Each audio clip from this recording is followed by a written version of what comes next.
Hello everyone, in this video we are going to be learning how to choose the right hosting plan for your website. My name is Bruce Lucas. I'm the server admin of Broaddrive Hosting Solutions. We do web design and hosting services here in Nigeria. Choosing a hosting plan is like choosing a house for your website to be stored online. So choosing the right kind of house will give you a degree of comfort that you need as a lifestyle.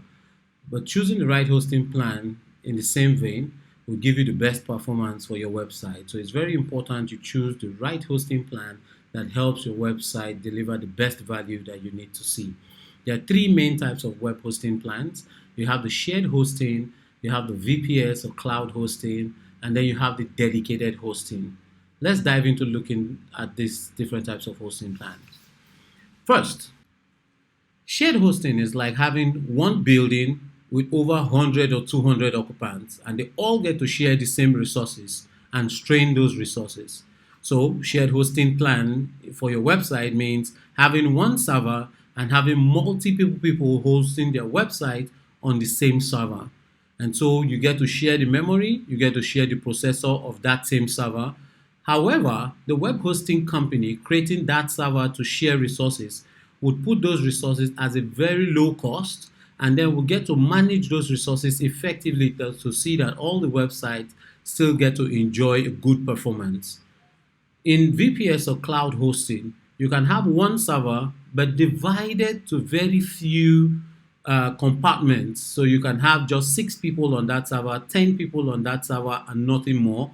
And so you can have them share memory and the processor of that server, but they are actually dedicated to each person. So you notice the yellow box and the green box inside each of the hosting compartments. So hosting compartment number 1 has its own memory allocated to it, its own processor allocated to it from the general pool of memory and processor for the entire server. And so in your own space as web hosting number 1, you have your own memory size and your own processor size, as against shared hosting where everybody in the server shares common memory and processor. In the case of dedicated hosting, you have just one hosting compartment. So one server is dedicated to one person, and the entire size of memory and processor made available is for just that person alone. And so you get to enjoy the best performance you can get from that server. However, you notice that you taking up the entire server space will mean more expenses. So dedicated hosting is a lot more expensive than the shared or VPS and cloud hosting.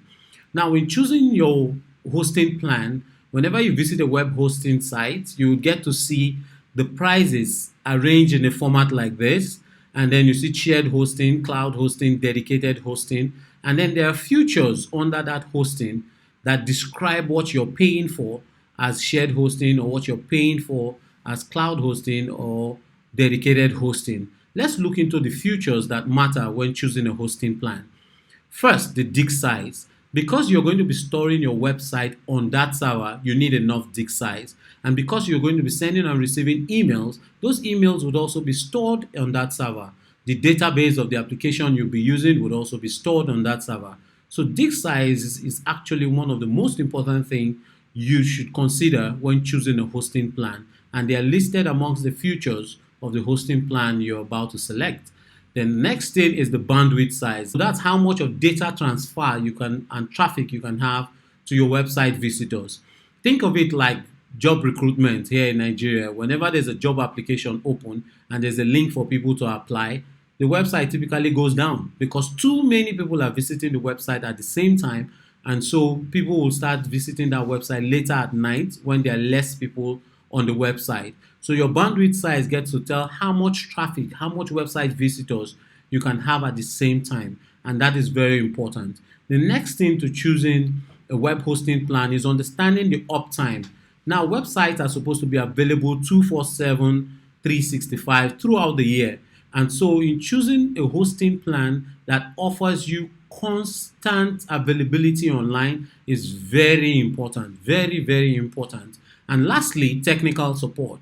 Now, technical support is very important because people will be visiting your website often. And so whenever you run into issues, you need to have access to the technical team at your hosting company so they can provide you the right kind of support to always have your website functioning at its best. What are the notes to take home with? One, you should have a domain name registered or existing for your hosting plan, because the domain name is what you would use to access that website or server or that hosting plan you're working on. Two, hosting plans are registered and renewed annually. Remember, we thought of the hosting plans like housing, so you have to pay your rent annually. Then only shared hosting come with a cPanel and other software pre-installed. So shared hosting is the hosting where the company sets up a server and everybody can go pay for a hosting space on that server, and it's shared. The resources are shared. And so this kind of management of resources for everybody on that server is done with a software called cPanel. So cPanel is only available when you're actually on a shared hosting plan. It doesn't come pre-installed with VPS, cloud hosting, or dedicated hosting. Now, number four, the best hostings are the ones done on a very good server machine. Think of it this way. If you're hosting with a company that has a bad server machine, you will constantly have downtime, you will constantly have technical issues to deal with. And so when your hosting company is using a very good server, state-of-the-art technology, you would always have the best performance even if you're using a shared hosting. Five, you should expect a receipt and your login details in your email as soon as you make payment. This is very important because you're registering with your own name, your own email for this service. And as soon as you make payment, you should receive a mail that gives you access to your server, your hosting details, that shows that you actually have ownership of these hosting details. If that is not done because you didn't register it yourself, maybe you use the web designer or web developer, please ask for these login details, because they go a long way to showing that you're the owner of this domain, you're the owner of this hosting, and you're the owner of your website. Thank you very much, and I think that's about what we have for you today. We'll see you in the next video. Bye-bye.